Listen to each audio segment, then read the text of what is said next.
Drop our number 12. Irish whiskey.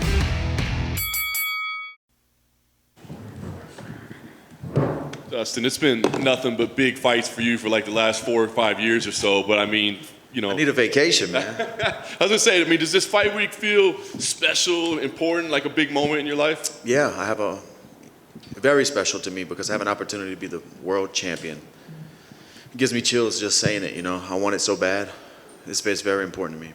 So it was so interesting, I thought, when you took the trilogy fight with Conor, right? Did you have to weigh in the fact that if for some reason I come up short, that world title fight's going away? Yeah, I knew that. Going into that fight, in the back of my head, that was, you know, I'm gambling on myself. Every fight is a roll of the dice, and, you know, no matter how prepared you are. What we do is a crazy thing. The sport is crazy, and but it all worked out. Yeah, no doubt. Now you're here. I mean, Charles obviously has a great story as well, great journey through mixed martial arts. What did you think when you saw him become champion? I mean, were you almost happy for him in a way? For sure, man. I've been watching that guy a long time. We've both been in the same waters, 45, 55 for the last decade in the UFC. And there's a list of guys that when they won the belt was really special to me, and he's on that list. You know, Bisping's on that list. Robbie Lawler's on that list. Underdogs. The guys who, you know, of course everybody's fighting against adversity, but the guys who were counted out a couple times and made it happen. And I'm trying to add my name to that list. That's the goal here this weekend. No question about it. He's obviously an absolute killer. You've been facing nothing but absolute killers. But when you look at him, is he more dangerous, less dangerous than some of the other guys you've been facing?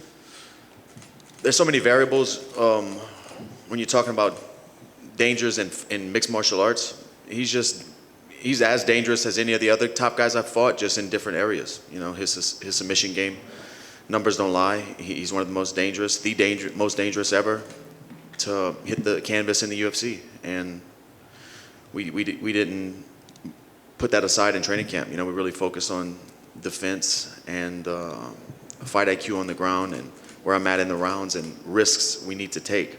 So, you know, he's very dangerous. Last thing for me, I mean, I guess it's this moment to enjoy it first, right? But what is your plan as champion, right? I mean, you've done everything. You fought everybody. Like, do you see, like, I'm going to win and have this long reign? Or is it like, man, I'm going to get there and maybe that's about it for me? You know what I mean? What's the plan? I'm not sure. I haven't really looked that far. You know, I have to perform Saturday night and get that belt. And then we'll take it from there. But sitting here thinking about it, you know, I'll probably defend the belt. I do believe one day I'm going to fight at 170 pounds in the UFC. I'm not sure if I'm going to make a title run, a career run, and, you know, but I'm 32. I'll be 33 next month. I still feel good. I'm injury-free. I feel healthy, so I can continue to do this as long as my body allows me, and I feel good. But the goal is just to put that world champion next to my name and cement that in history. That's all I'm really focused on. Dustin, right here.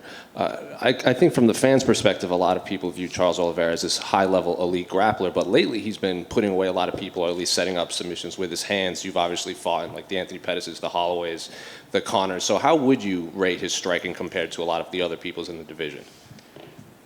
He's dangerous. He throws big knees, big kicks, power shots. He keeps himself protected, throws a good sharp hook that he hit Chandler with. He does a lot of things well on the feet. Not a big volume puncher, not the best footwork, but very aggressive and not a point fighter. You know, he's trying to finish you. And then, I know you've touched on this a lot, but a lot of people think, even like Justin Gaethje said, that your will is just stronger than Charles Olivieira. Charles Olivieira, quote, breaks, but that was, what, like 4 years ago when he broke against Paul Felder. Do you still view him as that same fighter? Is that always going to be there, or is that just so long in the past you can't even take that into consideration? I mean, if it's in there, we'll find out. But I can't bank on that, you know. We'll see. He showed grit in his last fight against Chandler. You know, he got hurt, almost got finished, came back and knocked the guy out. So if that's, you know, your last fight is the one I go off of, and he showed championship grit. Dustin, back here, right in the middle. We saw on Embedded, you were talking to your daughter through the video chat. Are they going to be here for the fight, the family, this week? They land today. This is my daughter's first fight week. Yeah, they land today. All right, cool. I was going to ask that is it stressful for you to have them, or is it kind of more motivating, like distraction-wise? How do you kind of view having them? No, I love my family, and they come with me to training camp the whole time. And she was actually born on the day that Nate Diaz fought Conor. I forget what UFC number that was, but we were in the hospital room, rented it from UFC.com on my laptop, went pick up some food. You know, she was born into this. I have a gym back home. She was raised in the gym too. this is just life. It's not a big deal to her, you know. And I know that you missed Thanksgiving, so sorry to bring it up, but what's your favorite pie, man? Damn, I like pecan pie, man. I really do. But I'm gonna catch up on all that for Christmas. There you go. Best of luck, Dustin. Hey, Dustin, right here. Dustin, not only yourself, but you got 2 other Louisiana guys fighting on the card. I mean, is that any extra motivation? I know they're not necessarily direct teammates, but do you feel like there is going to be a bit of setting the bar early for the South? Man, we got to put on for Louisiana for sure. But I know both guys pretty well. Me and Matt actually have trained together for years and years and years. We were at the same gym for a while in Louisiana. He came out to American Top Team. We were training together there. So, and I've been knowing him for a long time. I've cornered him before he made it to the UFC. So it's good to see those faces and be around those guys on fight week. You know, we're a long way from the rodeo arenas we fought in Louisiana. And to talk to you a little bit about other stuff going on in the lightweight division, just your thoughts on the other big fight coming up, Makhachev versus Beneil Dariush. It's a fun matchup. You know, Dariush is on a streak. Makhachev is dangerous. We'll get to see how his ground game, how good his ground game really is when they hit the mat. You know, obviously his wrestling's really good, but Dariush is dangerous in all positions. It's a fun fight. You know, the lightweight division has, I've said it over and over again, been very top heavy for the last few years. And it seems like it's not going anywhere. Is Justin Gaethje a different guy than when you fought him, in your opinion?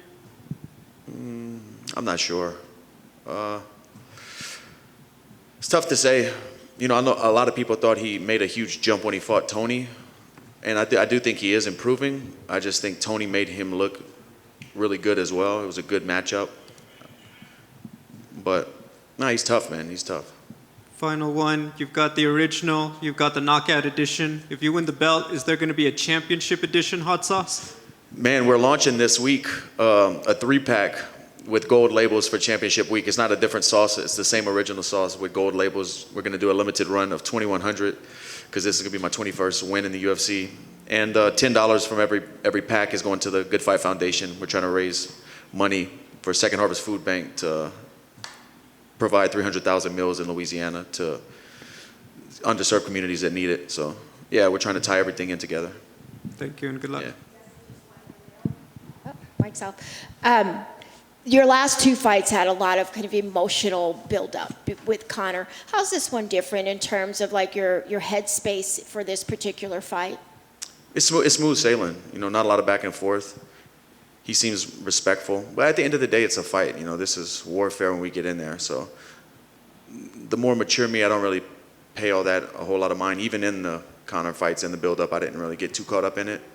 I don't really care about that stuff anymore. I know what matters. So even if this was a crazy back and forth verbal exchange, it wouldn't, when the bell rings Saturday night, it's going to be the same result. Just a follow-up to that, your wife was also involved in some back and forth. At least it got to her when you were fighting Conor. How's she doing with this particular fight? Is there a lot of relief in the house this time around? There wasn't any tension in the house before. Just like I said, when my daughter was born into this, my wife drove me to my first fight. I didn't have a car. She drove me across state lines to Arkansas, and I fought in a rodeo arena back in 2007 maybe. So she knows this game as well as, you know, probably better than some people in the car. Dustin, hey, here in the back. As you mentioned, there's a lot going on in the lightweight division, and it seems like Justin Gaethje will be the next one to challenge after this. But there was a lot of talk about that. A lot of people felt Makhachev deserved it. In your opinion, who is the most deserving lightweight to challenge for the title after this fight? I don't know, man. That's Dana, Sean, and Mick's job. I don't play matchmaker. I just try to put these guys away. Like I said, it's top heavy. I'm not sure. You know, Gaethje had a title fight and then won one since then, right? Yeah. But he beat a guy Chandler was coming off a win, so I don't know, man. It's tough. It's been murky waters. It's hard to, you know, pick who's next. And you mentioned moving up to welterweight in the future. Obviously, Colby Covington has had a lot of negative things to say about you, and that's where he resides. Is that a fight that interests you in the future? We'll see. I'm not sure how soon I'm going to make that jump, you know, especially if I become the world champion Saturday. I have to defend the belt, and I have to be here for a while and establish myself as a world champion.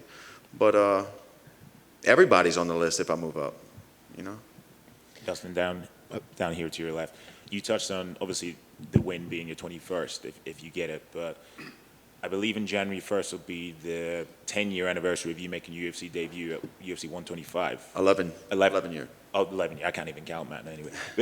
But anyway, how would you assess the journey? Because you've had ups and downs, and you picked yourself back up off the figurative canvas many times. So how would you assess the journey so far? Beautiful, man. A learning experience. It helped me become the fighter I am, but also the person I am. I just hope I can pass on these lessons I've learned to my daughter, to other fighters in the future. It's more than fighting. It's life lessons, and I'm just happy with the person I've become. And I know you're not one to overlook your opponents or what have you, but having had the interim belt wrapped around your waist, have you thought of what the feeling will be like when you have the undisputed one wrapped around your waist in front of a packed crowd? Man, when I do think about it, I just think about the next day. Not the moment, the next day when I can exhale. Because it's still going to be, I'm going to win this fight, do media, go back to my hotel. It's still a rush of madness, But when I get on that airplane with my wife and daughter the next day and I can exhale, nobody's asking questions, and I can hold the belt with my family, that's what I think about, that feeling. And I can't wait to see what it feels like. Thank you. Dustin, kind of right here. In that same vein, you've talked a lot about that promise you made to Jolie about being the undisputed champion. I know you didn't feel, in that sense, completely fulfilled with the interim title. Is that something you're thinking about much this week? Yeah, if I can become the world champion Saturday night, I've done it all in the sport. Everything I've set out to do, I've set my family up. We're in a good position financially. I have other businesses outside of outside of fighting going on. I have to check that box. That's forever. I was saying 25 minutes to make life fair. This is 25 minutes for eternity. 25 till eternity. That's what this is. You don't take that away. Once a champion, always a champion. And it's very important for me and my wife, none of this was done in vain regardless of what happened Saturday night. But it just cements everything that we thought. And last thing, I know you retweeted that graphic I put about the stats in this fight, most finishes, most wins, bonuses. Can you try to put into context, I know you're a fight fan, like the specialness and the uniqueness of this matchup between you and Charles? Me and Mike were just talking about it whenever that graph came out. We were sitting at the kitchen table, and I don't ever sit back and like reminisce or look at all the stats, longevity stats like that, but thinking about it is crazy because it doesn't feel like I've been doing, it's happened so quick. Even though it was 10 years, it happened so quick. It goes by so quick, and all the things you accomplish and add up and stack to the record books. I never sit down and look at it all, but to see that on the graph and to start looking, we started pulling up other records and stuff, and it's crazy, man. It's a good feeling.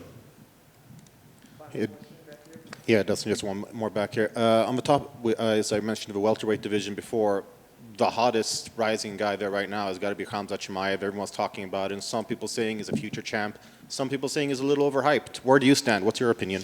I'm a fan. I want to, when he's on the card, I'm buying the pay-per-view or watching. It's exciting. That's what makes me want to watch, to find out if he's that guy, to see him compete.